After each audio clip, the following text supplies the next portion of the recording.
run out of rope, tie a knot and hang on. Is this what the government is doing right now? Good evening and welcome.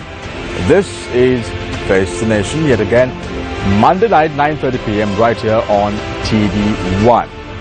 Right now there are many challenges for the government economically as well as politically. Its economic woes have transcended into political issues. Remaining oblivious as they've done in the past few months have aggravated many issues in the country. Our topic of discussion today is the country's economy. Where is it really heading? We have four eminent panelists today on our show. Let me introduce them to you. Mr. Kesaralaguru, Deputy Mayor of the Dehiwal Mount Lavinia Municipal Council. Also joining us this evening is Dr. Harsha De Silva, Deputy Minister of Foreign Affairs. Also joining us this evening on the show is Mr. Rohan Mascorada, CEO of Shippers Academy, as well as Dr. Steve Creech, marine biologist, as well as an expert on Indo-Lanka fisheries dispute. Very good evening, gentlemen, and welcome to the show. Let's start off the show with Mr. Rohan Mascorada, CEO of the Shippers Academy of Colombo. Starting off with you, Mr. Mascorada, nice to have you on the show, first time on Face the Nation. Yes, thank you. A very good evening to you.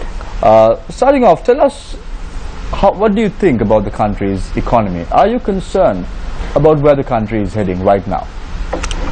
Yes, in one way I am pretty concerned because things can be better, things should be better, but we are getting both domestic shock waves as well as international shock waves continuously.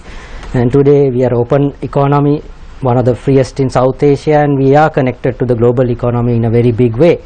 In that sense, the government is facing a lot of challenges externally as well as domestic issues which they need to handle quickly. What I see is that the speed of reforms that the new government promised is coming a little too slow. As an ordinary citizen, that's what I see it, and from academic point of view also, that doesn't look too good in terms of achieving what we want, the goals we have set to be a regional hub in South Asia between Dubai and Singapore, the megapolis of South Asia. So that reform agenda we are yet to see domestically, but externally, as you saw last week, we have got the hit of the Brexit will come in at some point with volatile markets all around the world. We don't know what's going to happen to our exports in terms of pricing. We don't know what impact it will happen on tourism, especially tourists coming from UK. The European market itself is totally now, they themselves don't know where they are going. So next 2 years we will see a lot of volatility. We just thought that Europe will settle down in the coming years. So these are some of the challenges we have internally and externally, which we feel will create certain problems in the coming years. Mr. Mascorada, you said that the pace in which the government has undertaken is quite slow. This is not what it was expected by individuals like you. What did you all really expect? I expected a smaller government in terms of the cabinet. I expected the government to be more focused on the reform agenda. But of course there is a lot of political pressure on the government on other issues such as the corruption issues that they are tackling, but seems that the whole government is going behind that and talking on those subjects rather than the subjects that we would like economically to be discussed with the people of this country. So the communication on that side of the story with the people is very poor as far as I am concerned. Of course a lot of good things have been done. I mean, we got the fisheries back again into exports into Europe. The GSP Plus is coming back on the table. These are the good things. A lot of political reforms have been done, but a lot more to be done. So I expect that pace has to be done with an organized, strong center in the government where decisions are taken and implemented fast. That is not happening because the ministries are scattered as far as I am concerned. You worked with individuals like Mr. Ronnie Dimel as well as Mr. Lalithathrat Mudale, Mr. Mascorada. What kind of difference you see with these individuals and the present government ministers? Yeah, well, to say the experience, I had a long time with Ronnie Dimel, a short period with Lalithathrat Mudale. They were very well read ministers. I'm not saying that all the ministers are not very well read, but most of the ministers, I feel that they don't know their subject in the ministries they are handling. And some ministers are doing 2-3 areas what one minister did previously. For example, Lalith Atulath Mudali did trade, ports and shipping. Today these 3 are basically handled by 3 ministers, which needs very close coordination if we have to get proper output, and we are not getting that output because of that different ministries are handling all these things. So that's why I said it's not a coordinated effort yet. And I the hope ministries are amalgamated, but not in the right mix. You have a Minister of Highways and Education. Exactly. So it doesn't logically explain to us, but maybe there's some political reason behind it which I cannot explain. Thank you very much, Mr. Rohan Mascorala, CEO of the Shippers Academy. Thank you very much for joining us on the show this evening. I now move my attention to Dr. Steve Creech, marine biologist, expert on Indo-Lanka fisheries dispute. Are you concerned about the Brexit vote, EU remaining as a one entity and UK moving out in the next 2 years? How is this going to affect Sri Lanka's exports in the future in terms of fisheries? Well, I think in the last 2 weeks we had good news from the European Union when it announced that the European Commission ban on Sri Lankan exports to the EU was being lifted after 18 months. That was warmly received by the government and very warmly received by the seafood sector in Sri Lanka. Estimates of maybe $100 million worth of seafood exports to the European Union have been lost over the course of the last 18 months. And then within 2 weeks we have Brexit, we have the UK market, the UK deciding to leave the European Union, leave the common market, and that's a concern for the Sri Lankan exporters who export their seafood products to the UK. I think initially we need to kind of sit back and take stock of the consequences of this. I think the immediate impact, I spoke to some seafood exporters this morning, their immediate concern was sterling. The value of sterling has dropped 12% since the results of Brexit, and that of course will have a big impact on the value of any seafood exported from Sri Lanka to the UK. So that's in the immediate term. When you look at the news reports coming out of the UK at the moment, there's quite a lot of indecision about what's going to happen. The voters have agreed or have decided to move out of the European Union, the central economy. But then the politicians are now saying, well, we're not going to do it immediately, it's going to happen in 2 or 3 months' time. And anyway, there will be a 2-year withdrawal period once the UK government initiates Article 50 of the Lisbon Agreement. So for Sri Lankan seafood exports to the European Union and to the UK, not a lot's going to change within the next 2 years as that process of the UK's withdrawal from the EU market takes place. Sterling is obviously has fallen and may continue to fall or will fluctuate. That's a very big concern. And then of course we need to look within the Sri Lankan exports to the EU. When you look at Sri Lankan seafood exports, some 60% go out as what are called food fish. That's tuna, that's billfish, whitefish. The balance 40% is prawns, crabs, cuttlefish. That mostly goes to markets in the US and Southeast Asia, whereas the 60% is going out to the European, partly to the European Union and also to the US and to Japan. So within the European market, the UK is probably the single biggest destination, but there are, Sri Lanka does export to other countries, to the Netherlands, to Germany, to Italy. So within that overall EU market, there is still potential for Sri Lankan seafood exports to the EU. It's that specific relationship with the UK that needs to be explored in more detail, and that's going to take some time. So I wouldn't react immediately to this as something that's very bad for the Sri Lankan seafood sector. Seafood sector that has exposure, big exposure, BOI companies that have investment from the UK whose main markets are the UK, they're clearly going to be feeling this as a concern to their markets.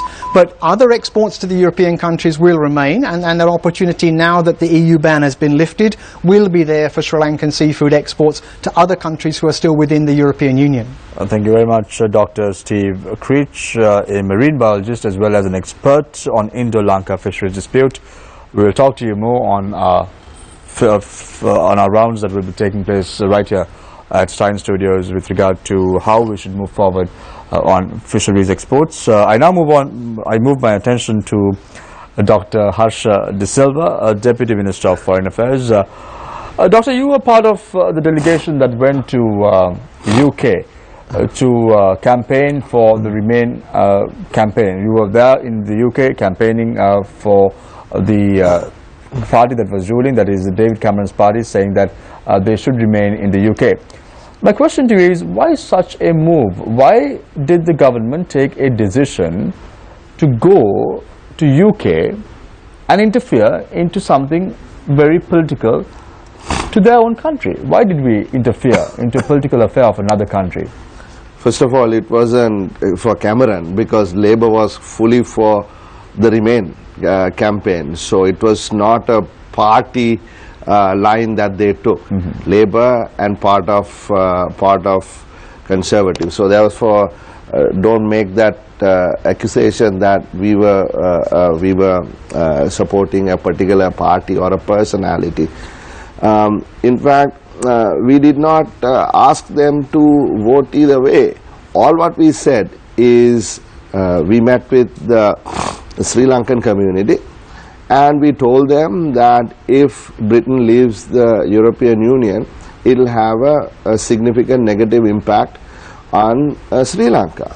We said that 40% of our exports to the European Union went to the UK, and after many years, and during that time period, we saw exports into the European Union fall because we lost the GSP.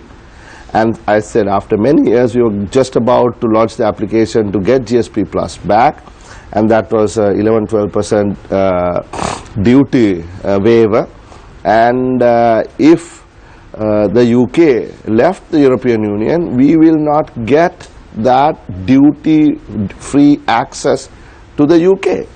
I mean, it was not just us, the Chinese, the Japanese, the Indians, everybody was trying to get people that had connections to those countries to vote in the way it was best for their country. So, yes, we went. We did not go there to campaign for X or Y. We went to campaign for our interests. I don't see anything wrong in that. And we were not having an official campaign. We were talking to people of Sri Lankan origin. We spoke to Sri Lankan doctors, Sri Lankan lawyers, various Sri Lankan groups, Sri Lankan associations, and the like. You are part of this delegation in question, Dr. De Silva, as you did mention correctly. Mr. Harin Fernando from the Prime Minister's office, Rosi Senanayake, and several other individuals were involved in this delegation. However, the Prime Minister appointed a committee last week to look into the Brexit aftermath. However, you were not included in this committee in question. Why? I think, I don't know, he called me and asked for some names, you know, I gave some names. And we appointed some experts, we appointed university professors, professionals. I don't know if there are any politicians or not, but it's mainly professionals. However, there's Arjun Mahendran in that committee in question, Dr. De Silva. He's not a politician. Who is he now? He's not a politician. Who is he now? Well, he's the governor of the central bank, as you know. Not anymore. Why not? He left, he had a meeting last Friday at the Monetary Board and said that he's leaving until investigations are over. I thought into the Cope report. No, I thought his term is only up on the 30th, right? So he has been appointed to this committee in question with what objective in mind?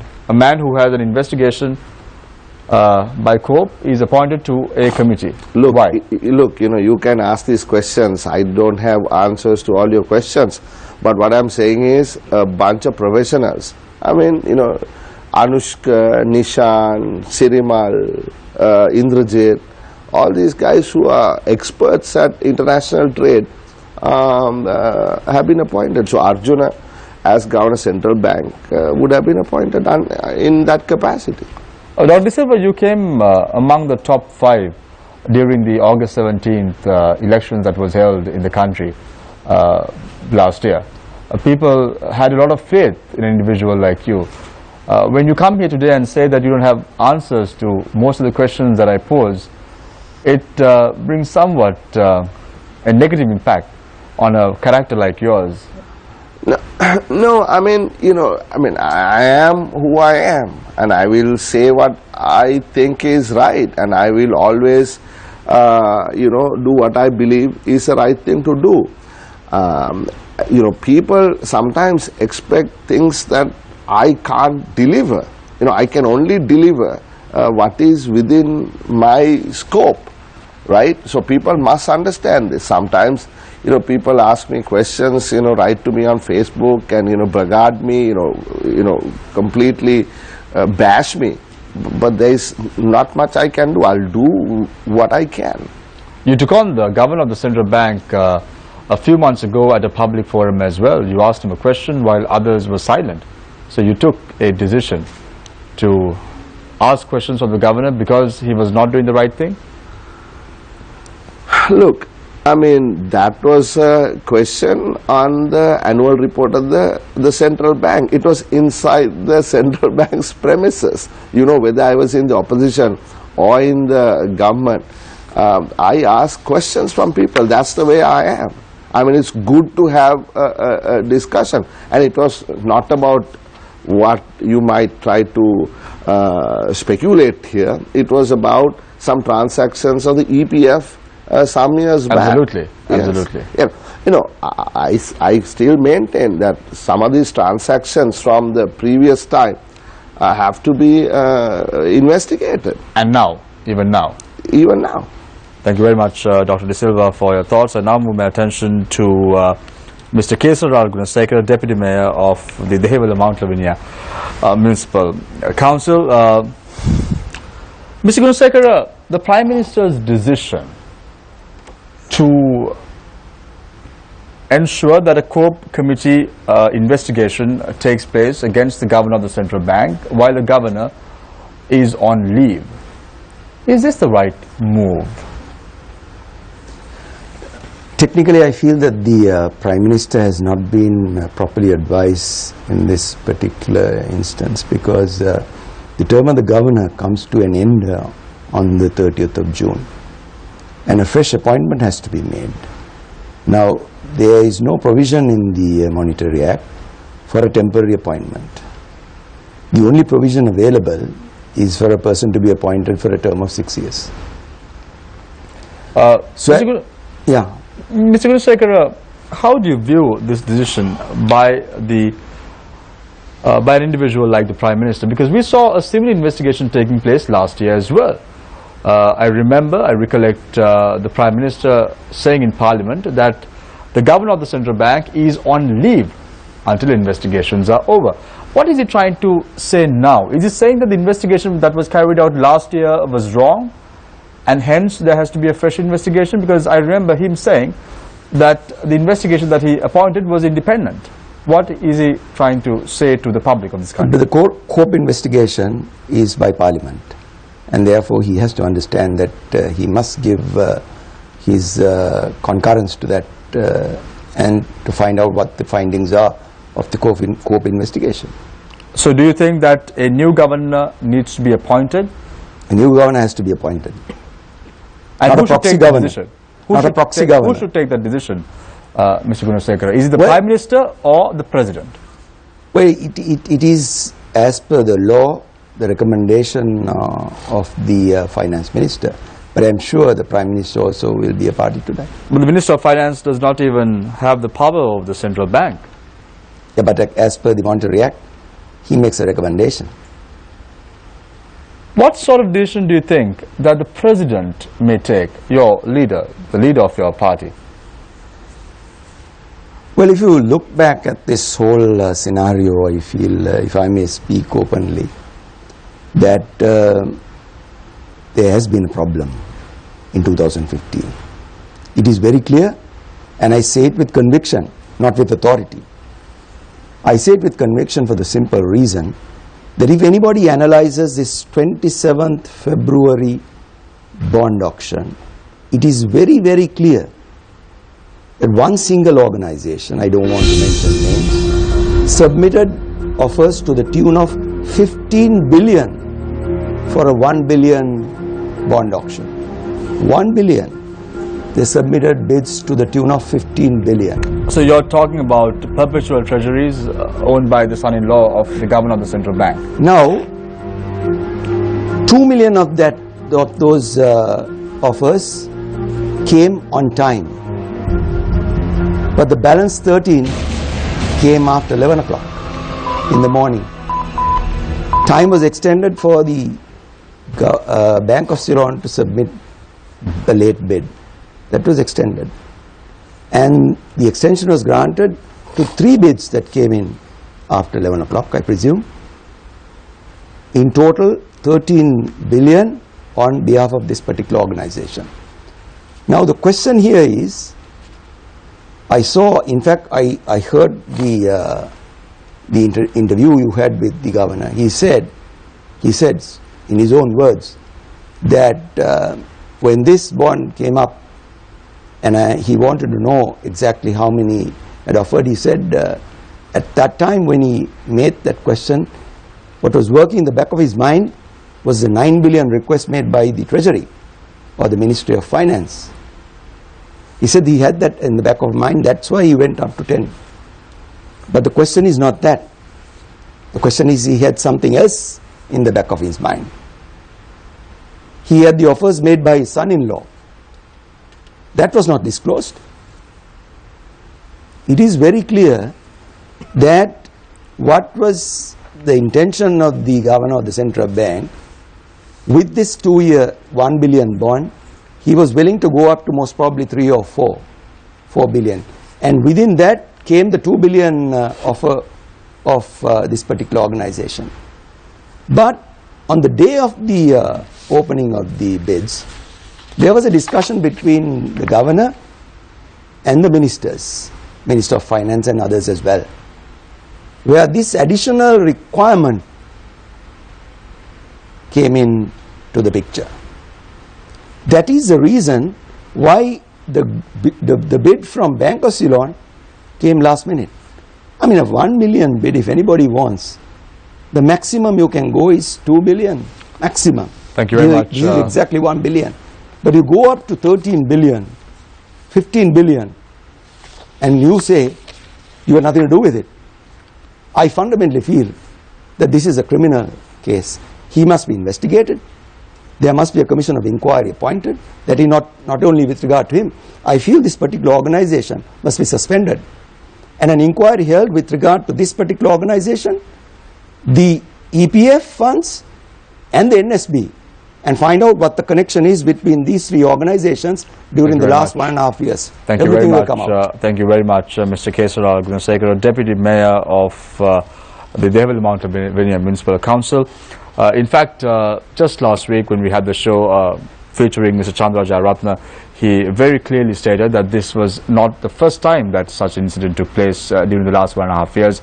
It took place again in March of this year, and the loss to the people, that is you sitting at home, amounts to approximately 2.7 billion rupees if perpetual treasuries had a 1% profit out of the transaction that was made in March this year. We now open the floor for questions from our journalists. We have Nadim Majid on to my right, Faraz Shaukat Ali on to my left, and on to my far left is Charita Fernandez. Thank you very much, gentlemen and lady, for joining us this evening as well. Just a reminder, I read the papers this Sunday, and it said that a prominent minister to the present government had got a bid that was a road construction bid, and when he sat on this particular cabinet meeting, amounts to 3.6 billion rupees, he was not even aware that it was his son who was bidding for this contract. Good governance, transparency. I open the floor for questions from our journalists. Faraz, let's start off with you. Okay, thank you. This is for you, Mr. Gunasekara. Would you ask for a forensic audit of perpetual treasuries? Yeah. In fact, what I said was, if the central bank supervision department does not carry out a proper investigation into this whole operation, suspend them and then hold investigation with regard to three organizations I mentioned, the EPF, NSB and this particular organization. For the last 1.5 years, everything will come out. Very simple. But there is no mechanism to regulate the bond market. There's nothing called insider trading. There's no equivalent of the SEC. Nothing. So it's open sesame. So the governor could have done what he wanted. Yeah, but I wrote this down. Fundamentally, I picked it up from their own website. It says, among other things, I read it out. The objective of the Public Debt Department is to ensure that the government financing needs are met at the lowest possible cost, consistent with the prudent degree of risk, and developing and strengthening the government securities market. That is number one. Although the strategic objectives to be pursued in government debt management has not been explicit by any law in Sri Lanka, so they are saying the strategic objectives are not explicitly stated by way of law. It is implicitly understood the debt payment should be carried out, the debt management should be carried out in such a way as to minimize direct and indirect costs of public debt on a long-term perspective, promote the efficient purchasing of the government securities market, avoid volatility in debt service costs, and generate a balanced distribution. That is exactly what it says. So therefore, the central bank public debt department has to ensure that whenever they borrow money, it has to be at the lowest possible cost, consistent with a prudent degree of risk. Now, on the 27th of February, if the going rate of was 9.35, and it is a central bank that canvasses for bids, and they normally give an indication and say, look here, we would prefer to have a limit of around 950. This goes on to 1350, and this is only 1 billion. So I mean, if they wanted money, they could have put in a fresh bid for a bond, 3 or 4 or 5, short or 10. All those things are possible. But you go up and take 10 billion. Out of that 10 billion, 5 billion belongs to one particular organization. And out of that 5 billion, 3 billion came at the last minute. And you think they should not be investigated? Why do you think tradition was violated when the weighted average rate was not offered for the oversubscribed amount? So there's 1 billion that was advertised, and when they decided on their own to take it up to much higher, and they had all these other bids for over the 1 billion, so around 19 billion more. Traditionally, in the previous administration, at any rate, it was the weighted average rate that was the cutoff point. And you call in for private placement, you refer to it as private placements, but the advantage of that is the figure is fixed, the rate is fixed, the cutoff point rate is fixed.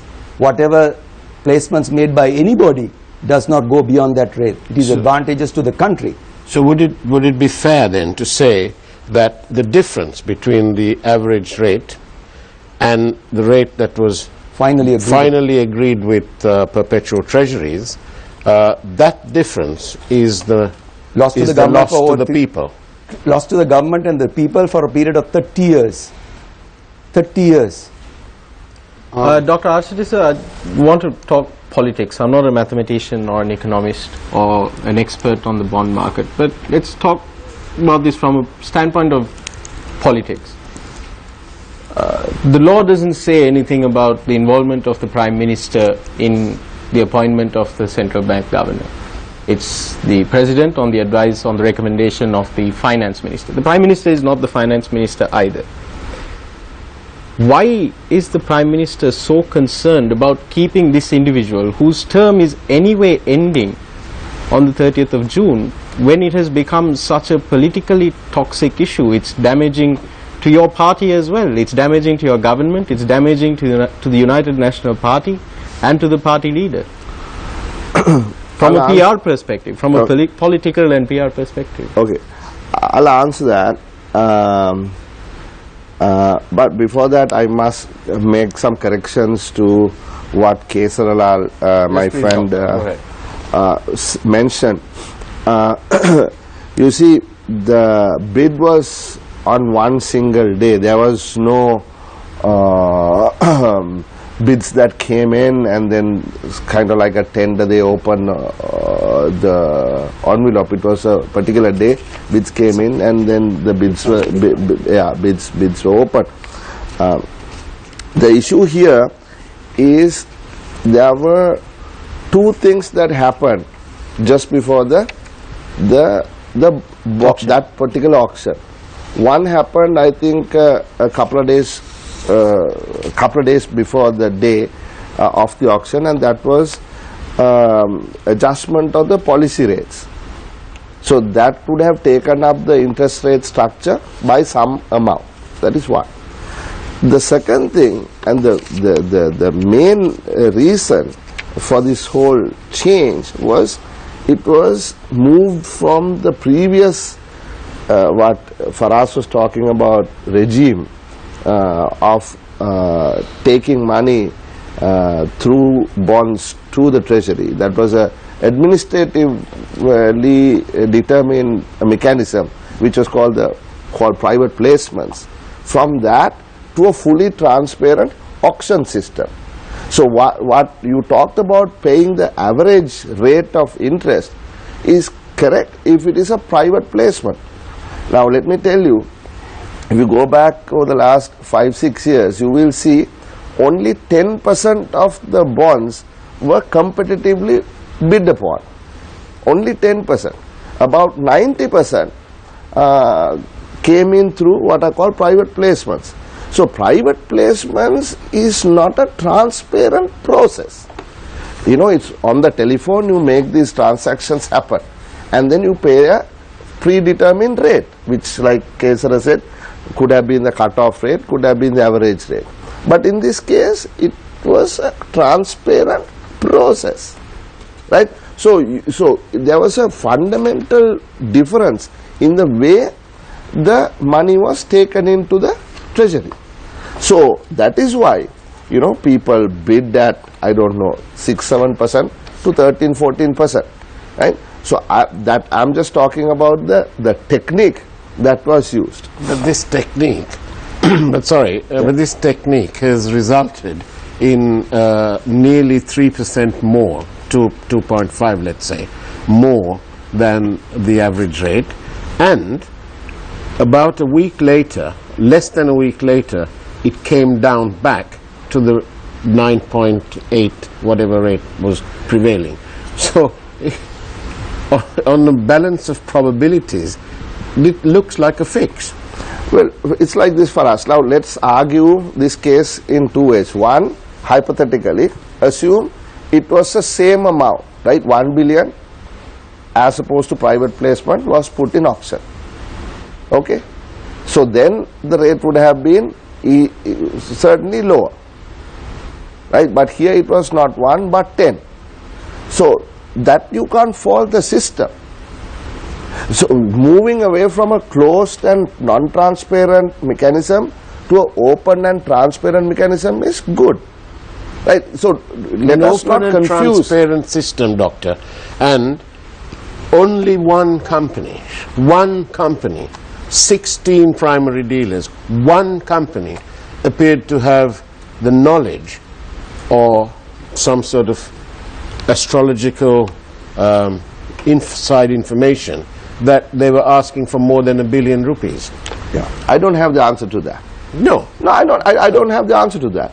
I mean, that's why it smells. No. I don't have the answer to that. I don't have the answer to that. But what I'm saying is, don't fault the mechanism. The move from a closed and non-transparent to an open and transparent auction system is good, right? But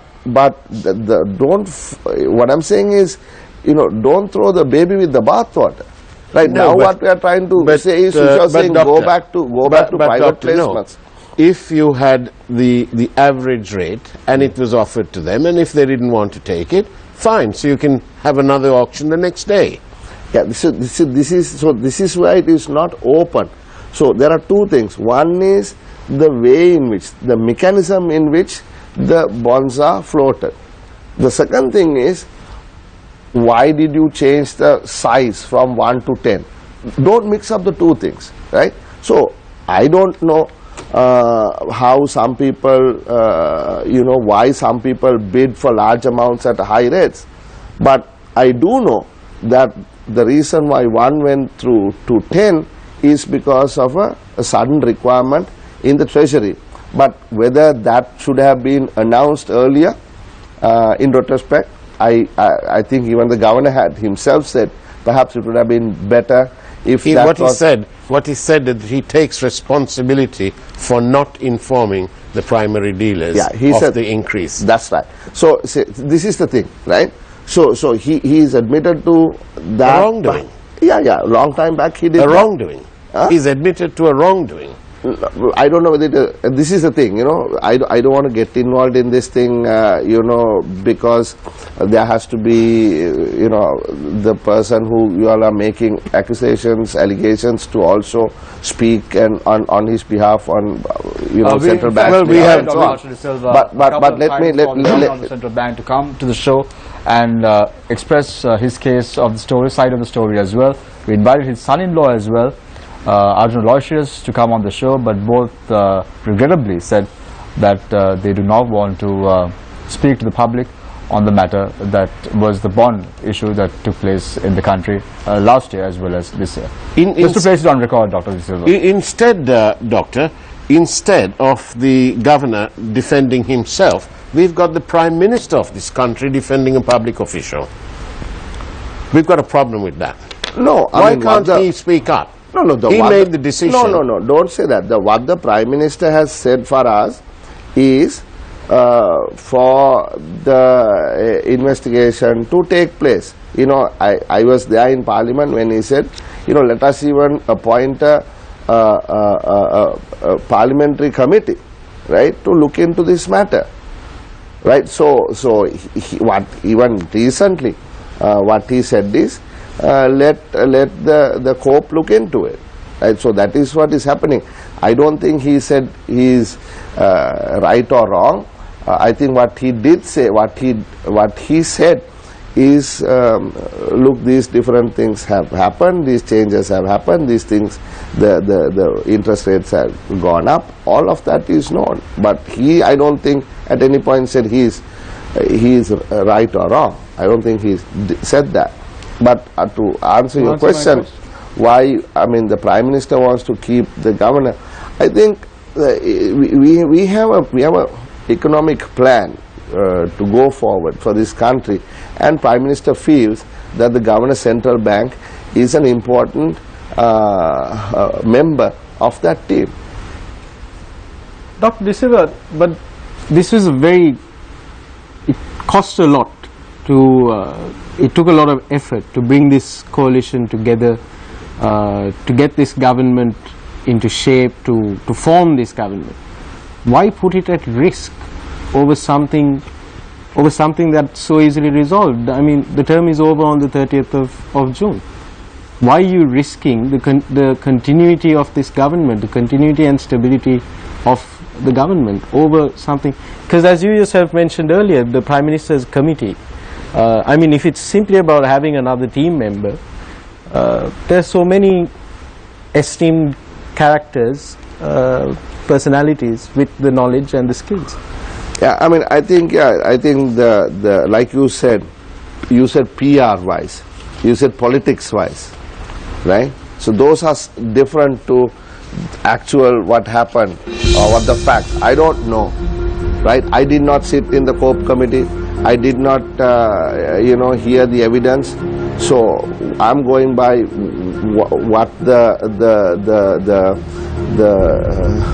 draft says about what happened. right? But the PR, yes, it has been pretty bad. You agree it has been damaging to the UNP? Well, I think so. Has the UNP working committee had anything to say about this, about the harm that it's causing to the party? I was only appointed to the working committee last month, so in that last working committee we did not discuss this. Did not discuss it at all. Thank you. Yes, Mr. Gunasekara, just go ahead. Yeah. Since Dr. De Silva made statements saying, to correct me, I must, with due respect, I must say this. Number one, what I said was that the time was extended till 11:10 to accommodate the last minute entry of 13 billion bids by Bank of Ceylon on behalf of this particular organization. Then the policy rates, just 3 days or 4 days before, the central bank announced that the policy rates remain unchanged. That is on the website of the central bank. It is very clear. That is why I said, when the policy rates was, when a 29.5-year-old bond was trading at 9.42 in the secondary market, there was a bond which was issued 6 months prior to this. At 9.42, it was trading on the secondary market. He takes the rates from 9.35 to 13. Where in the world do you come across a central bank governor taking decisions of that nature, which is totally detrimental to the whole government and the country? This is, Rohan, and don't forget one thing. Yes, I'll give. May I say yes, something else? Yes. Now, we need to understand that we have to take a decision to hold an investigation. It is not an investigation by lawyers or anybody else. It is the experts in the market who can carry out this investigation. Yes, you know why? Dr. Because it's so complicated. Yes, Dr. This Silva. area is very complicated. Yes, you can respond to that if you may. No, what happened was the previous governor had put this rule that if you borrowed 3 times or more during a month, then the rates changed. The repo and the reverse repo rates changed if you borrowed more than X number of times. And that was a very artificial and it didn't make any sense. We don't want to talk about the previous government. That is why new government was appointed by the people of this country.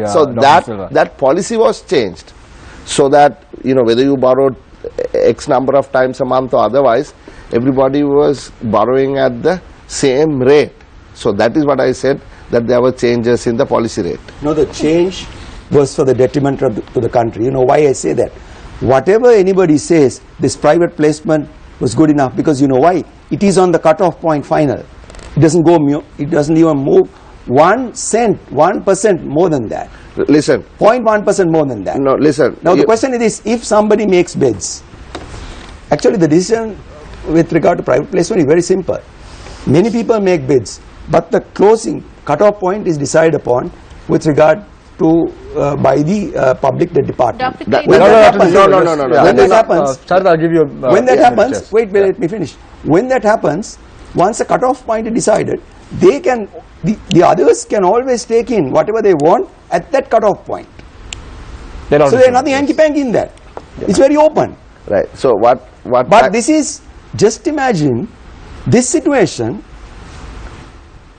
involves a loss to the entire. I mean, it involves a loss, because you know why? You should have remained at 1.4. Mr. we need to give a chance to Dr. De Silva as well to respond. Yes. Yeah.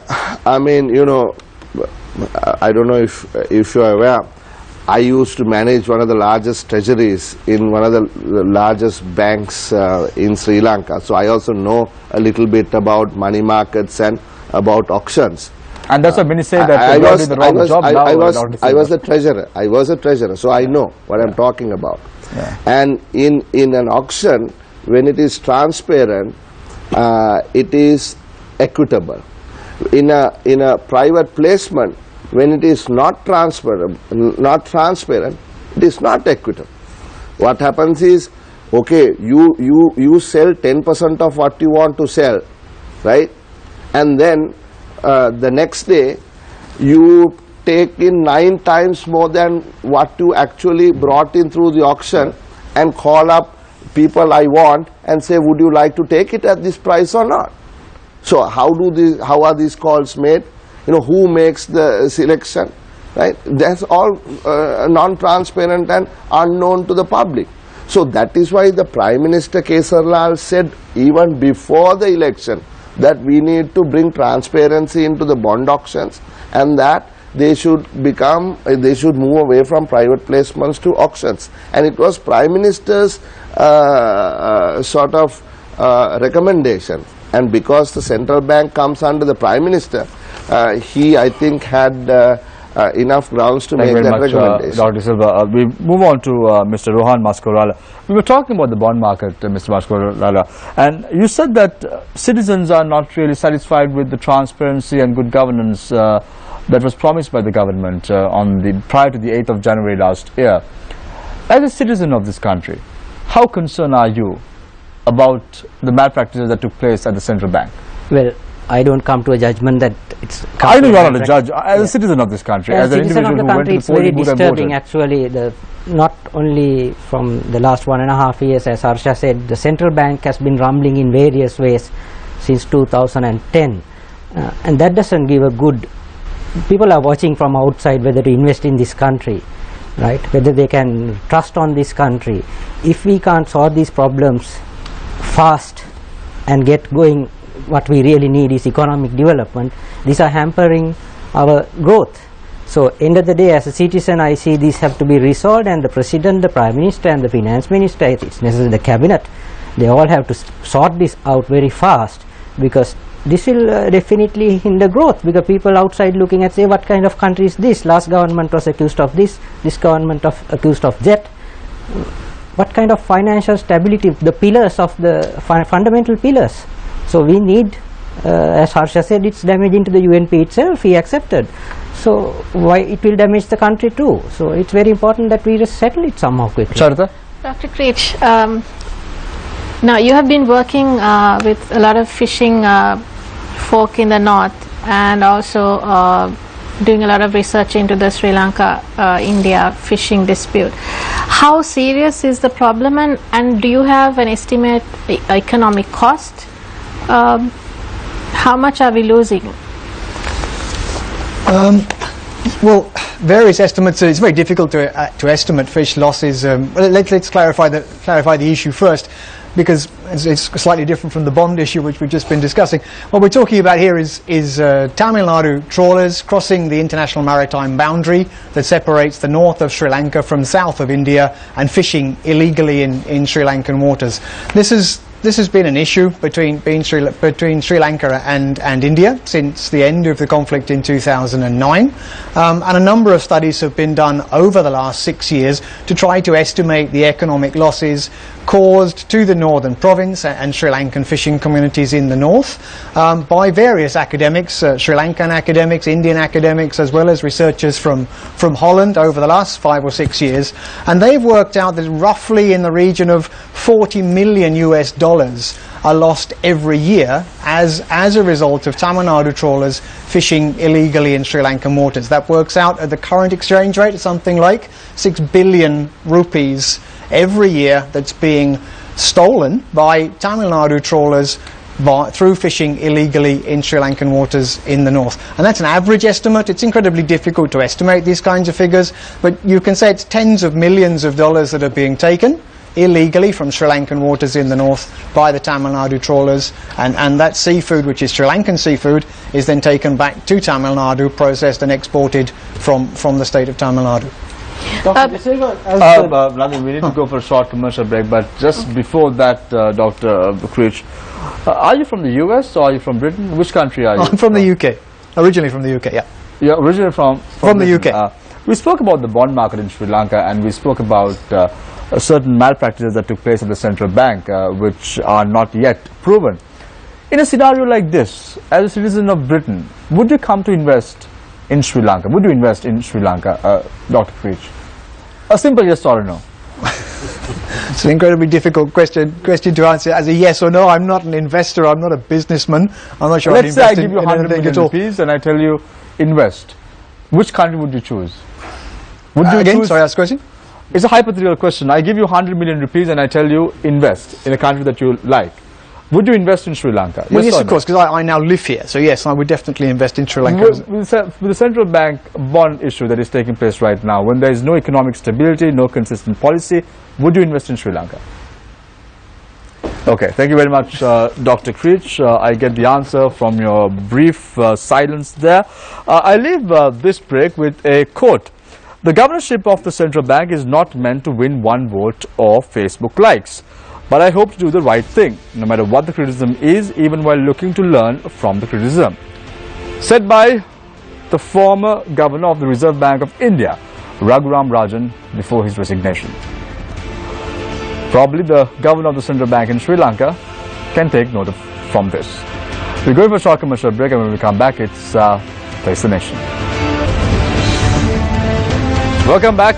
This is Face the Nation. Our topic of discussion today is the state of the country's economy. I move my attention to Mr. Rohan Mascarala, CEO of Shippers Academy of Colombo. How concerned are you about the country's exports right now, Mr. Mascarala? Very concerned. Well, it was not doing well anyway well enough for the last so many years. Just about $11 billion, which is about 15-16% of GDP. I very closely work with my colleagues in Singapore, and I travel to that country. We were trying to build this nation to be a Singapore in terms of exports, especially we are in a location that is geographically that can be done a lot of re-exports. Now, I've seen many times Dr. De Silva talking about Hong Kong, Singapore, the export models, but seems nobody is driving it. Again, as I said at the beginning, there's no attempt to drive it, and exporters are facing a lot of problems. Although exports are talked about as a key economic driver, decisions are taken without consulting the exporters. With the very recent one was about the repatriation of export proceeds. Suddenly next day we get to know next month you have to bring all your proceeds in 90 days. These things cannot be done in the real world in that way.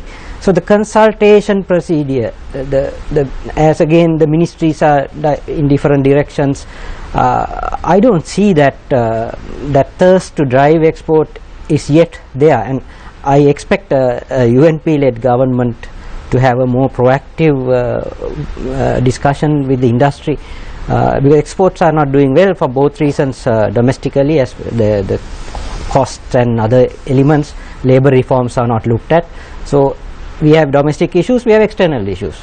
I am happy, as I said, the European fisheries ban has been removed, so the fisheries exports can start. Then we get this GSP plus next year. Hopefully we will have some market access, because loss of GSP plus, I must tell you, probably had about an impact about $1.5 billion for this country over the last 5 years minimum. And also that would have also, that is the, I am talking about the export value, but about investors who would have used this country as a base to got into the US market, we lost all that. So we have to restart again if we get it in 2017. Now we have a problem with the Brexit, because as Dr. De Silva said, 40% of our apparel alone goes to United Kingdom. So we don't know what's the outcome going to be, but I think for the next 2 years things will be quite the same until Britain itself gets out of what is the mechanism that Britain is going to get out of the European Union. 7 years following the end of the conflict in Sri Lanka, do you think, Mr. Mascarala, that respective governments have been able to capitalize and move forward? No. Answer is no. And why is that? Because of the lack of focus, has moved away from the economic problems to continuous political problems, and the priority has been politics. And of course the new government came about a year and a half back, and they still, like what we see is they still grappling with political issues, and they cannot start going on the economic front as far as what we expected, and we hope by the end of this year these things will be sorted out. Thank you very much, Mr. Rohan Mascarala, CEO of the Shippers Academy in Colombo. I now move my attention to Dr. Harsha De Silva, Deputy Minister of Foreign Affairs. Dr. De Silva, when we had different speakers from your cabinet in this same forum, they always refer to incidents that took place in the past. with the past regime. Even you mentioned about an incident with Mr. Ajit Nivad Kabral bringing out and having his own way of doing things at the central bank. Do you think that you are still in the opposition and not in the government? Certainly not, but everything must be, contextualized, and that is the reason why I had to bring that in, because the February auction that we are all talking about is 2015. It's only a month and a half into President Sirisena's term. So, those were, the baggage that we inherited. So that's the reason why I said it. I don't think we are in opposition. I know pretty much we are in government. However, you said February, an incident took place at the central bank, and this was just after you all took over office, after President Maithripala Sirisena took office as the president of the country on the 8th of January last year. Okay, let's forget about the February bond issue completely. Let's talk about what happened in March. It happened again. Well, I mean, that was 1.5 years after, Dr. Yeah, Silva. I mean, just Why? because just because somebody makes an allegation, it doesn't become true. I am not trying to whitewash anybody, and don't take me wrong. I am also not willing to accuse people without having, some sort of substantial evidence to make such an allegation. So I think it is best, like the Prime Minister said, go into this 1 or 2 or however many transactions, let the Auditor General do the forensic audit, which I presume it is either doing or has completed already, and then let the Auditor General come to COPE and present his findings, and from that point we'll take it forward, because there is no point in making accusations on television, on Facebook, or in some newspaper. It's only creating confusion among foreign investors and others. Like you asked Steve here, will you invest? You asked Rohan, will you invest? It's not right. So it's about the integrity of the governor of the central bank. John Exeter's report very clearly says a man with unquestionable integrity and faith. And this governor lost it just 1 month after, the 8th of January 2015. It's unfortunate that these questions keep lingering, and that something needs to be done to make sure that this doesn't continue to create negative publicity for Sri Lanka. So that is why the Prime Minister has said, do this investigation, and he himself has said that he is not asking for a new term unless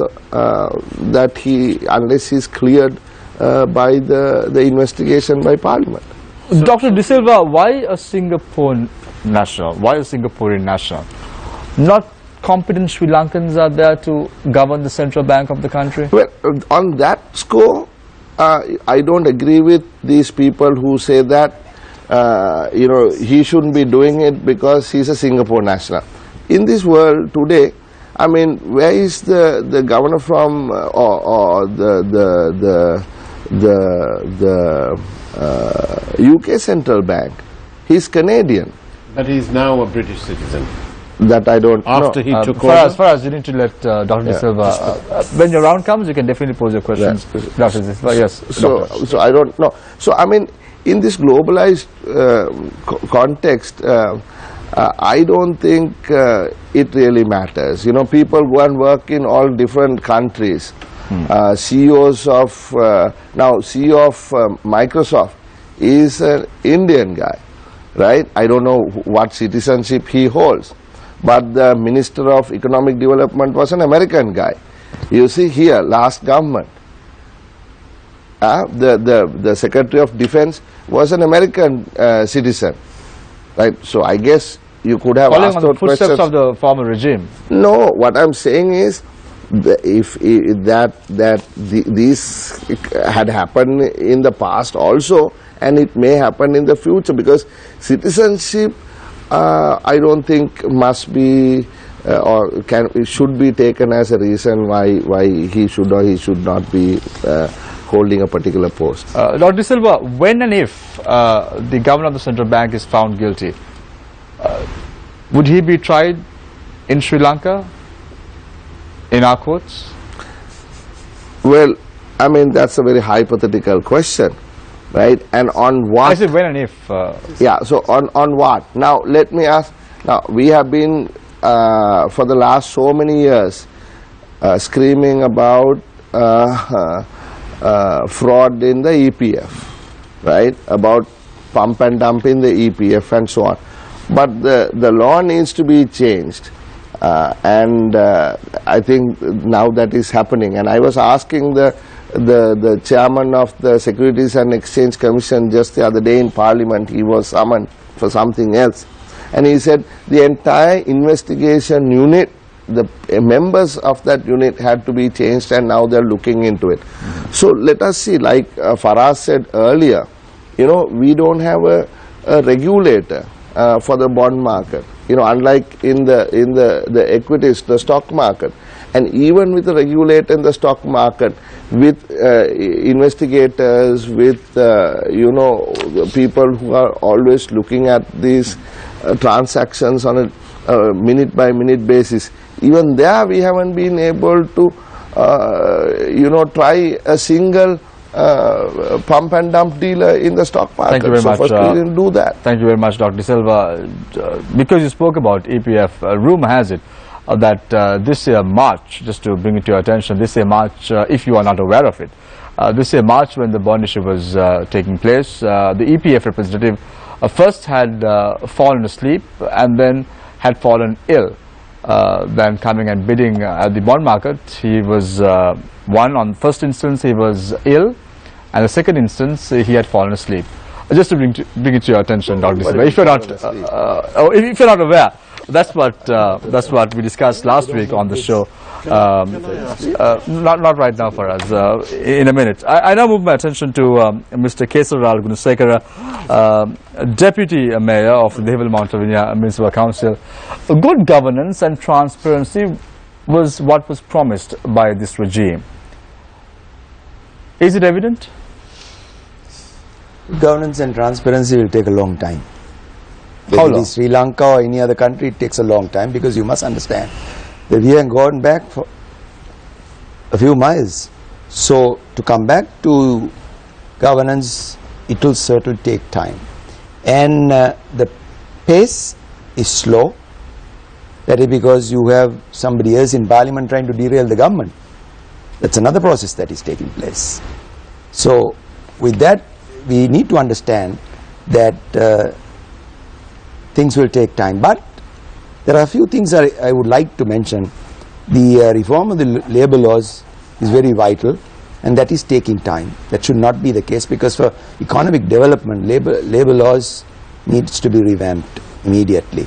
Then the court system, the judicial system in this country has to be, you have to do something about it, because you have case after case being filed in court. Just imagine, very recently I came across a case with regard to a particular organization which won a particular a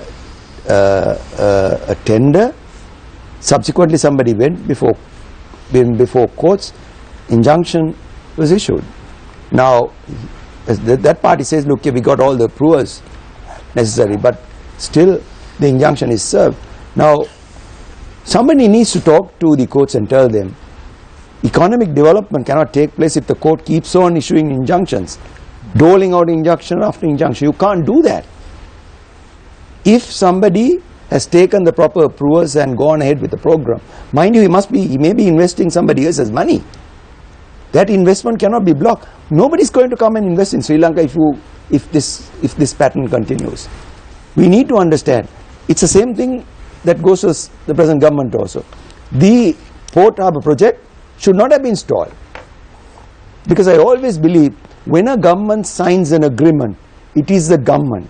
It is not an SLP government or a UNP government. It's a government that signs an agreement.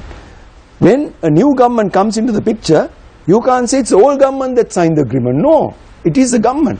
So you have a situation, one government signing and one government stalling. Where do you come across this situation? You can't. This cannot go on. We need to realize what has been started by the previous government has to be continued. If you don't continue, number one, you are giving a wrong message to the investors. They are not going to come and invest in this country. Number two, you need to understand certain projects, if you stall, money is trickling down to the lowest level, we stop and they start agitating. So you are basically upsetting the whole program. This government needs to understand all these things, but I feel the main issue is not anything else. It's human resource problem in this country. You don't have experts. Is there freedom of expression in the country? Pardon? Is there freedom of expression? There is. Are you scared, Mr. Gunasekara? What do you think I am doing now? You said very correctly. You said you're open now. You're debating about topics. You said about some individual who's trying to derail the government. Pardon? You said about an individual who's trying to derail the government in Parliament. Who is this person? You're not scared. There is freedom of expression. Tell me the name. Well, it is very clear when I say there is a group in the opposition. You said someone is trying to derail the government. Which is hell-bent on derailing this government. Not someone, but an opposition. He's heading it. And of course, he's been assisted by three or four people. Who is this person, Mr. Gunasekara? It's not the fear, you must understand that. Thank you very much, Mr. Gunasekara, for your thoughts on this subject. We now move our attention to Dr. Steve Creech, marine biologist, expert on Indo-Lanka fisheries dispute. Dr. Creech, the IUU, that is illegal, unreported and unregulated fishing, was a concern of the European Union when they imposed the ban on Sri Lanka. What measures have the government taken, has the government taken to address this problem? Can this be imposed again if we do not stick to the IUU? Well, the government's done a tremendous job since the beginning of the year. Really, the ban came into effect about 18 months ago. So it was only January 2015, I think, that the ban came into effect. At that time, the new government then took very swift action to bring together the Department of Fisheries as well as Harsha's Ministry of Foreign Affairs and the Prime Minister's office, as well as the seafood sector, and sat down and discussed all the requirements, all the conditions that have been set out by the European Commission that had led to the ban on Sri Lankan seafood exports to the European Union. There was a roadmap.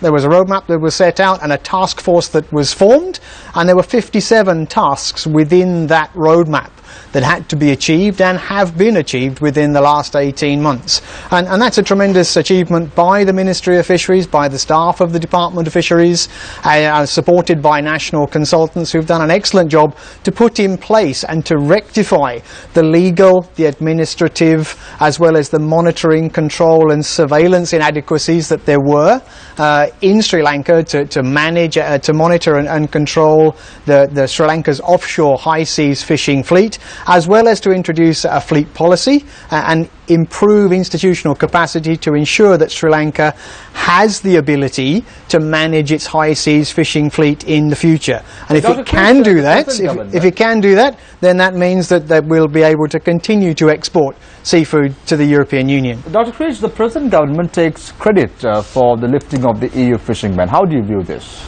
Well, I think they should, yes. They've put in tremendous amount of work over the last 18 months. You must remember that ban came into effect pretty much as the government started. It was not a great welcome present for the new government to suddenly find that your exports to the European Union were banned as a consequence of IUU fishing.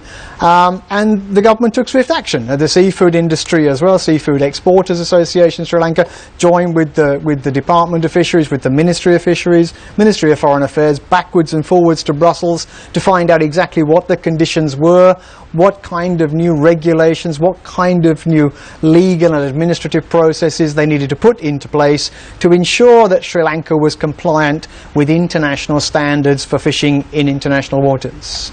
Are we exporting the right kind of fish to the European market, Dr. Creech, or is there any way we can improve our exports to the European market? In terms of exporting the right kinds of fish, you can only export the fish that there's a demand for, and in Europe the main demand is for yellowfin tuna, kelawala, and for sailfin, for billfish, talapat.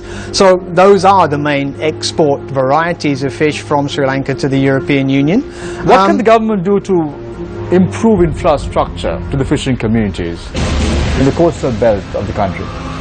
Improving infrastructure for fishing communities, I'm not sure that the infrastructure is in place. The harbours, we have something like 18 fisheries harbours around the country. I know the Asian Development Bank is about to start a new project in the north to build and to renovate and to reconstruct harbours for high seas offshore fishing in the north of the country. There have been projects and programs, bilaterally funded programs, to build infrastructure in the south and in the west. So the infrastructure is there.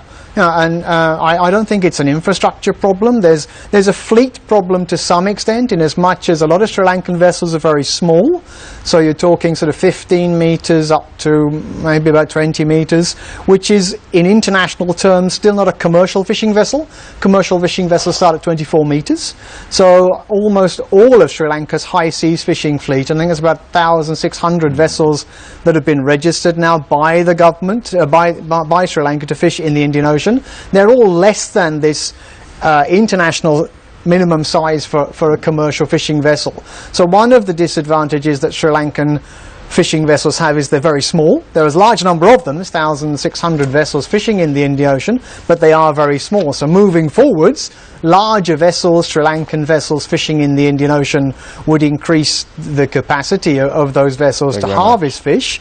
But otherwise the infrastructure is there. The quality of the fish, certainly from the tuna longline boats, is very high, and Sri Lanka is meeting the demand for yellowfin tuna and for sailfin in the EU. Thank you very much, Dr. Creech. Based on what Dr. Creech is saying for us, it seems like the government is doing what is required as far as fishing is concerned in the country. Your time starts now. Please, gentlemen, go ahead, shoot your questions to our panelists. Can I? Let's start off with Faraz and then Charita. Okay, all right. I'll give you the opportunity. This is for Dr. Harsha. You said about the citizenship and that it didn't really matter where the person came from. So is that why the last parliament decided to stop people with dual citizenship from running for public office? You see, John Exter, the first governor of the bank of, or the Central Bank of Sri Lanka, Central Bank, was also not a Sri Lankan citizen, he was an American. But you said that the Minister of Economic Development in the last government was an American. Yes. And then thereafter you all changed the system. So people with dual nationality can't. Yeah. See, if you want to do politics, right, you have to be a citizen of this country. You can't become the president of America unless you're born in America. But you want these dual citizens to bring their money back here, invest in this country, play a significant role, but not give them citizenship. No, professionals are people who travel the world because there is a big demand for people with expert technical knowledge. But if you want to be a politician in this country, you better be a citizen of this country to run for office. Was it designed purely to keep Basil Rajapaksa and Gotabaya Rajapaksa out of the scene? See, that's the real question. No, I mean, if they want to run, they can certainly give up their American citizenship and come and run. What is the problem? Dr. Creech, since we have the Deputy Foreign Minister here as well, I think we have a rare opportunity here to go into the Indo-Lanka fisheries dispute. I want to ask you this. We've seen this as well. Newsfirst, for the past several years, has done numerous stories on Indian boats fishing in Sri Lanka. We've seen in footage, actual video footage, how this is not the occasional boat straying into Sri Lankan waters. This is systemic, it is organized, They come in waves. It's a very organized thing that's happening. Could this be classified as an invasion of sorts? I've often called it an armada, yes. Yeah, it's around 750,000 Tamil Nadu vessels. I prefer to call them Tamil Nadu vessels rather than Indian vessels. Tamil Nadu is a state within India. India is a very big country. I think this is a localized problem. It is Tamil Nadu vessels exclusively that fish illegally in Sri Lankan waters, and it is 700,000 vessels that come across on Monday, Wednesday and Saturday evenings. And since 2009 there's been over 250,000 illegal fishing trips made by Tamil Nadu vessels. The estimated loss is about 6 billion. 6 billion rupees, about $40 million. That's a year overall. Yeah. So since the end of the conflict, since 2009, we're talking about roughly $250,000 that's been lost to the economy in the north as a consequence of Tamil Nadu fishers fishing illegally in Sri Lankan waters. Yeah. Deputy Foreign Minister Dr. Harsha De Silva, has this issue been taken up with the Indian government? Have you requested, for example, a boost in Indian Coast Guard patrols along that maritime border to prevent these fishermen, Tamil Nadu fishermen from... Because I mean, surely India must be concerned about this, impinging on the sovereign territory of another country? Yes, this is an irritant, as we all know. But Dr. De Silva, can you classify 6 billion rupees a year as an irritant? No, in the sense irritant in the relationship between our two friendly nations, and it is being taken up at all different levels. You know, there's a lot of politics in the Tamil Nadu government, and they keep writing to the Prime Minister of India, you know, making all kinds of accusations against us and so on. Our fisheries officials, this fisheries minister has been in discussions with the Indian authorities. When Sushma Swaraj was here a few months ago, it was taken up. But what with has the come? Minister What of has come Foreign of this? Affairs. We know that this issue has been even in this government and in the previous government as Yeah. well. This issue has been taken up at all levels of government. Yes. True, not only with the current Prime Minister Narendra Modi, even with the former Prime Minister Manmohan Singh, Yeah. even with the former the Trade Minister in Yeah. India. What has come of it? Because as Dr. Kreese said, they're still coming in Monday, Wednesday and Saturday in the evenings. Yeah, I mean, let me also acknowledge the contribution by Steve. He has been studying this matter for a long period of time, and he has been advising the government on the various different possibilities that we have at our disposal to deal with it. And something that has been discussed is, you know, how are we treating this intrusion? Is it an immigration violation? Is it a commercial violation?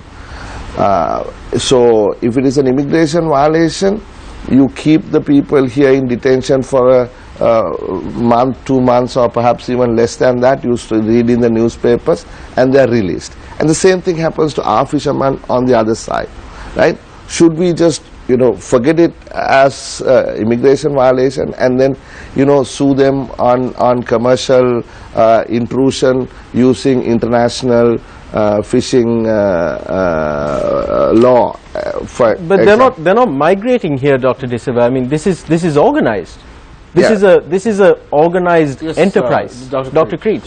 Yeah, look, what happens when Sri Lankan vessels get arrested in India is they're prosecuted under the Maritime Zones Act in India.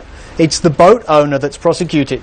The crew stay in India because they have to bring the boat back. What happens in Sri Lanka is slightly different. The Sri Lankan government at the moment is arresting, or the Navy arrests the Tamil Nadu trawlers, hands them over to the Ministry of Fisheries, and then they're produced in court. The Attorney General's office charges them under the Immigrants and Emigrants Act, the workers on the boats, rather than, as happens in India, prosecuting the boat owner under the Regulation of Foreign Fishing Vessels Act. So one thing I think that the Sri Lankan government should seriously look at, and to bring this matter up with the Indian government as they move forwards on this, is moving away from prosecuting Tamil Nadu fishermen or workers on the trawlers under the Immigrants and Emigrants Act. And they charge them. They don't actually prosecute them. They charge them, remand them, and then release them without charge. What they should be looking at doing, or the government should be looking at doing, is prosecuting the boat owner, the vessel owner, under the Regulation of Foreign Fishing Vessels Act. These are foreign fishing vessels fishing illegally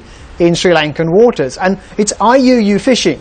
Now this is the same IUU fishing that the European Commission Dr. Creature, used against Sri Lanka for exports into the EU. So, excuse my lack of knowledge on the subject. Has the European Commission imposed a fisheries ban on fish exports from Tamil Nadu?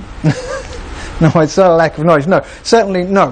They have not. This is. But there is IUU fishing that is being carried out by Tamil Nadu fishermen in Sri Lankan waters, and Sri Lanka suffered a ban on fish exports as a result. Yes. Yeah.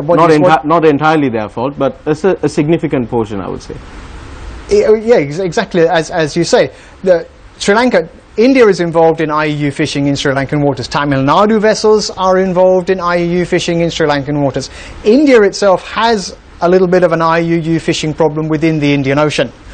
Indian vessels are fishing illegally in the waters of Pakistan. They fish illegally in the waters of British Indian Ocean territories, which ironically is the same area that Sri Lankan vessels were initially arrested for IUU fishing, which then led to the EU ban 4 years later. Indian vessels also fish illegally in the waters of Bangladesh as well as Myanmar. So within the Indian Ocean, the Indian fishery sector has a reasonably large problem, I would say, with IUU fishing. Dr. The biggest problem of that is within Sri Lankan waters. Dr. surely you see the vulnerable group here is our northern fishing communities. They're the most vulnerable group here. I believe, Dr. Creech, at a recent lecture, you referred to them as the sheep, sitting down to have a dialogue over dispute resolution with the wolves, i.e. organized Tamil Nadu fishermen, because these are small-scale fishermen we're talking about in the northern province. What is this government doing? Is this government working with the northern? Have you gotten any support from the Northern Provincial Council on working on this issue? What is the Foreign Ministry doing specifically in discussions with India to arrest this problem? Yeah, I mean, the Foreign Ministry specifically. The Foreign Ministry specifically is taking it up with the Indian Ministry of External Affairs at the highest level. We are looking at various different options, and the Indians have said, look, they are going to pay these people to move away from the shallow waters, but to go further into the deep waters in bigger trawlers. But have you considered like an extradition treaty, for example, to get these boat owners? I mean, you can extradite as much as you want, because both sides have fishermen arrested on a sort of a daily basis, and then we just keep exchanging. I mean, like Dr. Creech said, extradite and prosecute the boat owners who are engaged so there in are the South Indian and Northern Province politics also plays a role in this, right? So it is not as cut and dry as one sees it from the outside. But please note that we are at the highest level working with the Indian authorities to find a long-term solution. Sorry, Dr. Creech, how would you assess the government's interest in this issue? Do you think they should engage more with the Tamil Nadu directly to sort this out, because it looks like this will continue forever? Certainly not. I don't think the central government of Sri Lanka should get involved with the state government of Tamil Nadu in any way. In fact, I don't think there's any political mandate for the state government to do that. It's the central government's job in Colombo to speak to the union government, the central government in India, and it's then the central government in India's job to resolve this problem with Tamil Nadu. This is not a question of Colombo speaking to Tamil Nadu to try to resolve this issue. I actually don't think there is that much of a bilateral issue here now. It's been made very clear in the High Court in Delhi that Kachativu is not an issue for India. The central government in India, politicians have said on several occasions that they don't dispute the international maritime boundary that separates the two countries. And central government politicians in India have told Tamil Nadu not to fish illegally in Sri Lankan waters. So central government to central government, there is a very strong relationship and a good understanding that this is illegal fishing. The problem for the central government in India is that the state government of Tamil Nadu is responsible for managing and regulating the fishery in Tamil Nadu. So the central government of India can't really take any action against the state government in Tamil Nadu to stop them fishing illegally in Sri Lankan waters. So unfortunately, the responsibility comes down to the central government in Sri Lanka to take action and to arrest more of the vessels, prosecute them properly, immediately release the fish workers, so that there's no but surely humanitarian the central issue. government in India can for example, if they do agree that this is illegal fishing that's happening inside the sovereign borders of another country, surely they can boost Coast Guard patrols, maybe boost naval patrols to arrest. I think the mandate... Because as you've explained, you already know when exactly they're coming in. Yeah, look, I think the problem for the Coast Guard, so far as I understand it, is the Coast Guard in India is mandated with keeping people out. It's not... the Indian Coast Guard's job is not to keep Indian fishing vessels in. Likewise with the Navy.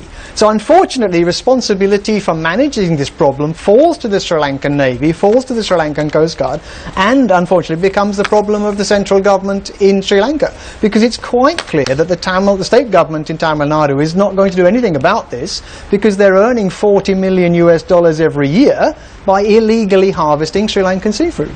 Dr. De Silva, now the whole world has been talking about a possible the UK moving out of EU, including our Prime Minister. He cautioned, we saw media reports, he cautioned that Sri Lankan economy will suffer if there's a Brexit situation. So have you been preparing for this eventuality? If so, what is Plan B? Yeah, Plan B has two sort of I guess sub-plans. Watch and see. No, not watch and see. One is to try and move towards a free trade agreement of some sort with the UK, so that we could have the same duty-free access that we would have otherwise had with GSP+. So that is one. The other is to strengthen the trade relationships that we have in Asia. So try and work on the Indian Free Trade Agreement, the Pakistani deepening of the trade agreement, the Singapore Free Trade Agreement, and the Chinese Free Trade Agreement. So those are the two sub-plans of Plan B that we have. So for smaller countries like Sri Lanka, how will we fare in negotiating a deal with UK? Because I'm sure they'll have other priorities, like they'll look at bigger markets, and we'll be at the bottom of the list. How are we going to tackle that situation? That is the issue. That is the issue. That is why we really tried hard, as much as we could, for this not to happen, so that we will not be negatively impacted upon. But it has now happened, so the list is going to be long. We'll have to negotiate with the British to try and rise in that list to some point, that we can start negotiating with them as soon as possible. Charita, I'm going to pose the same question to Mr. Maskola as well. How is this going to affect Sri Lanka in the long run? Well, as I said at the beginning, this will have consequences on exports, especially to UK and Europe itself. Now Europe also has sunk by 65 million people. The euro has changed its value. Europe might not become the biggest market anymore in the world. So there are a lot of things coming out of it. Europe has a 14.2 trillion euro economy, which is affected by a 2.6 trillion euro withdrawal from it. So it's very difficult for us to say this is what exactly is going to happen, but where are we at our ties are concerned, the GSP Plus was one to Europe. Do you think the government has a Plan B? I don't know whether the government has a Plan B, but I totally agree with Dr. De Silva that we need to multiply our trade agreements, because we are a country with very little trade agreements, and that is very bad if we are going to connect to the global supply chain.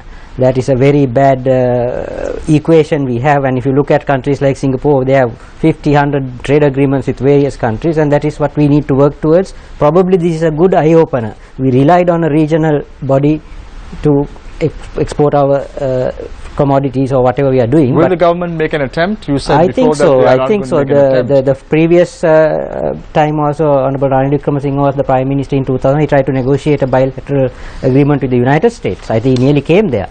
So we should not be negative in that sense, because UK will look at us positively in some way, because they want to help a country that is developing. Thank you very much.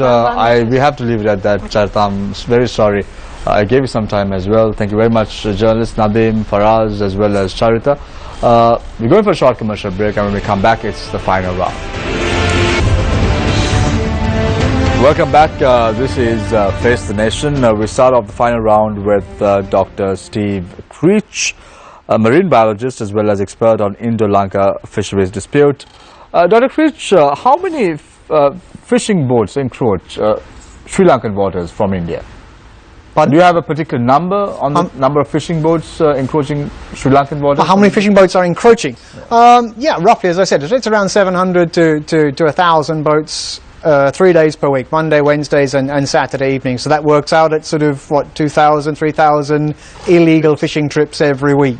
With the government's present engagement with India, do you see concrete measures being taken by the UNP-led government in favor of Sri Lankan fishermen? In the north. Well, this is an issue that hasn't really been taken up by, I would say, either the UNP or the SLFP in Parliament.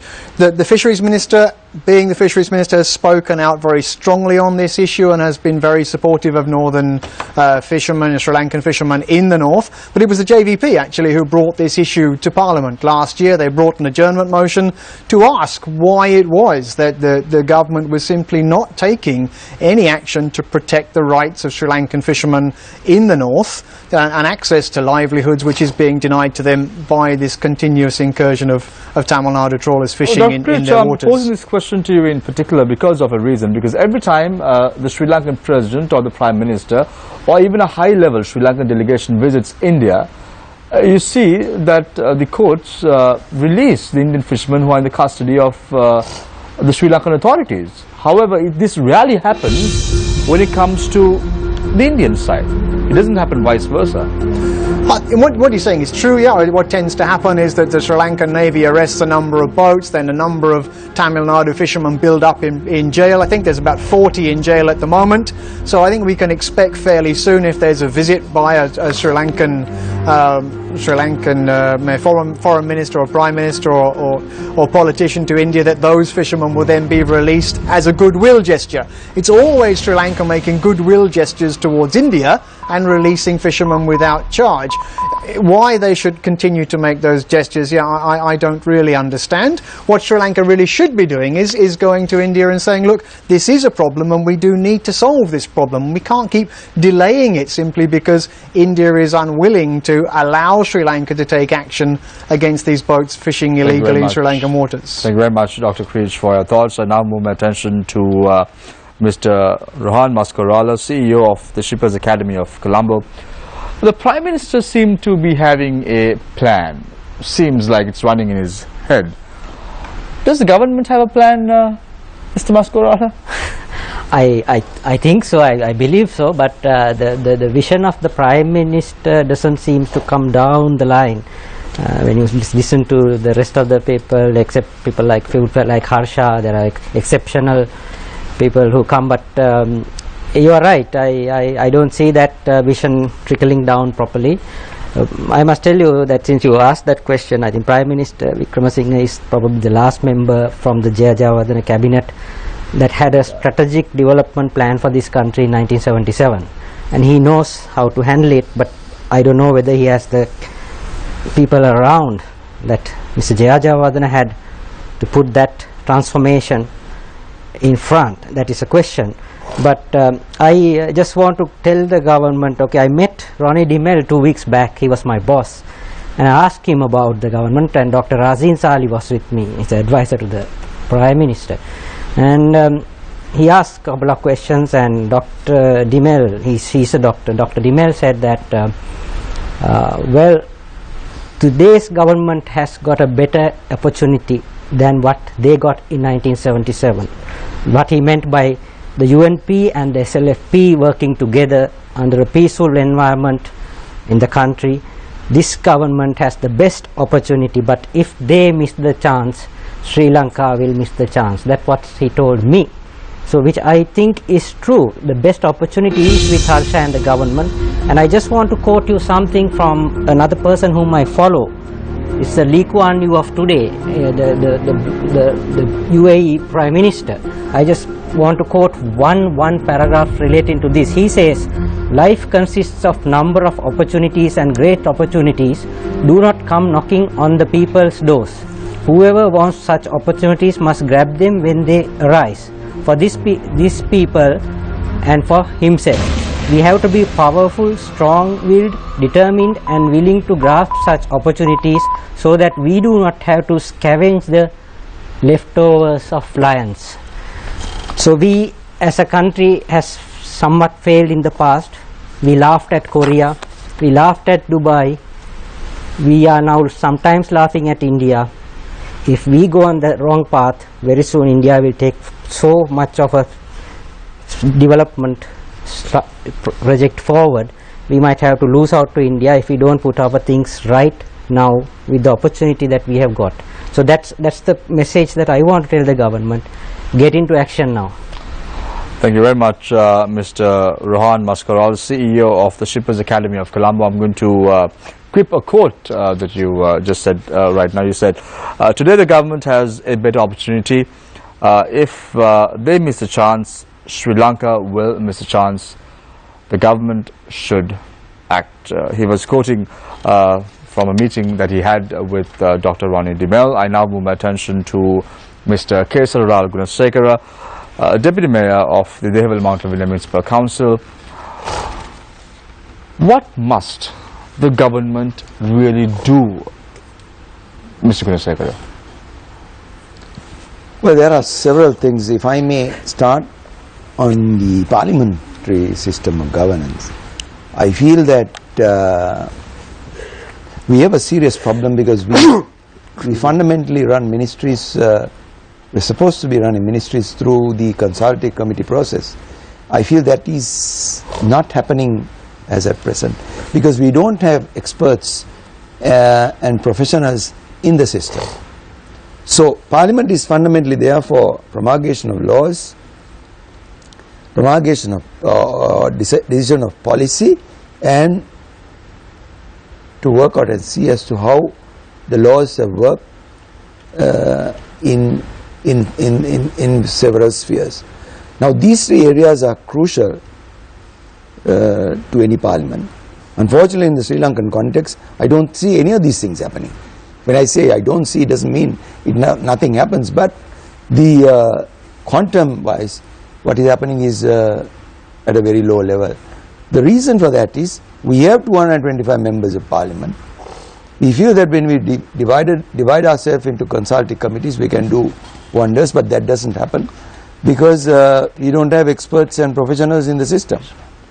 So we need to invite them and get them to advise the ministries, etc., on what line they should tackle on. Now, if that does not happen, and the delay in that happening will be a disaster to this country, because if you take the cabinet of 1977 and take the present cabinet, you see the vast difference. The only way you can bridge that is by bringing experts and professionals into the system. When I say bringing into the system, is not to make them members of parliament or anything like that. Ensure they come into the system and advise the ministries as to what their role is all about. We have a problem because most of these people who have been elected, we must understand, are really knowledgeable in various spheres of activity. Thank you very much, Mr. Kesara Gunasekara. Thank you very much, Mr. Kesara Gunasekara, Deputy Mayor of the Dehavel Mount Lavinia Municipal Council. Our final speaker of the day is Dr. Harsha De Silva, Deputy Minister of Foreign Affairs. Dr. De Silva, if I may recollect, prior to the August 17th elections, your campaign said in Sinhalese, "Mata kakkumak tiyenawa." I am concerned about the society, loosely translated into English. Are you not worried now about the country's economy? Are you not worried about the cost of living? Are you not worried about the central bank of this country? Are you not worried about this country's economy and the way forward? Your time starts now. Well, I mean, the people who've been sort of following me, people who voted for me, people who didn't vote for me, let me tell you that I am concerned.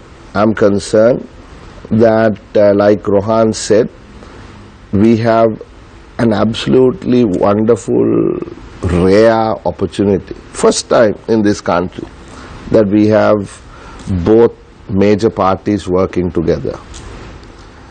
But also, don't forget to mention the victories of this coalition government.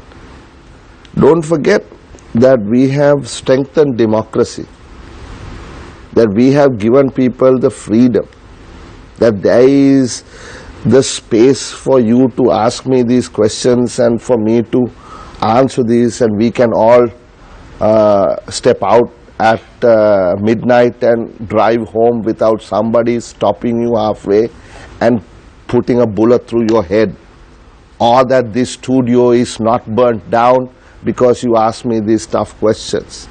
Don't underestimate the achievements of this government. We have gotten rid of the autocratic presidential system. The 19th Amendment took out the 18th and brought back the 17th. Don't forget that we got the Right to Information Act passed in Parliament without a division. Don't forget that the Parliament has been converted into a constitutional assembly, and including myself have put into different teams to work on the new constitution. Even today, for us, even today, not a parliament sitting day, we sat in parliament from morning and we were planning out and discussing in great detail what the new articles in the articles in the new constitution would be on public finance. What will 148 say? What will 149 say? And something that Bandula and myself were trying to bring out is what Kesara said a little while ago about bringing in experts, about oversight committees, about going beyond the 5 years, about not holding economic management to the 5-year election cycle, about greater responsibility of government in fiscal affairs. Don't forget that after the war we have really started the reconciliation mechanism. Mangala Samaravira will be speaking in Geneva after Zayed speaks tomorrow. And we will tell the world, look, this is what we have achieved. We have started a four-pronged process on the truth seeking, on accountability, on reparation, on non-recurrence. So don't say that we have failed. This government has done so much in the last 1.5 years. No other government has achieved as much as this government has. However, I do agree with Rohan, we are still sort of tied up in the politics.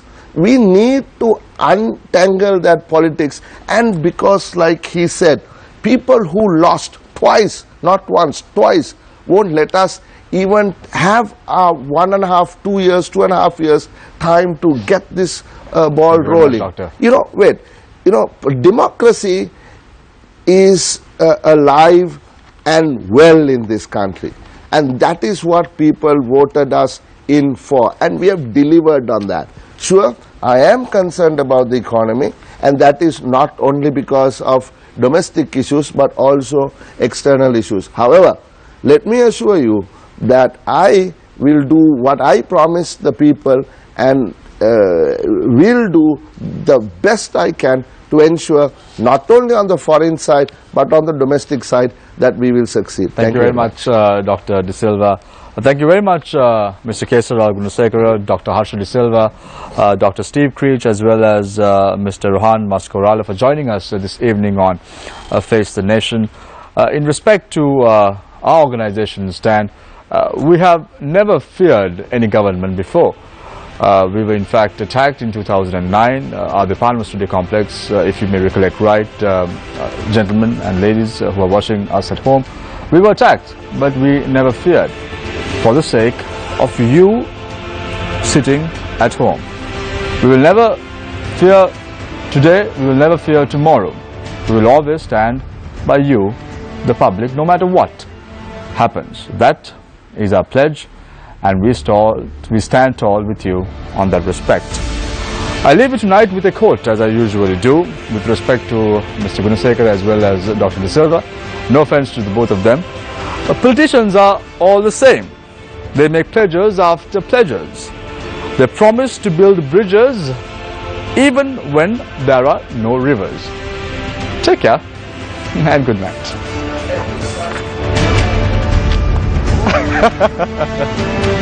Highway.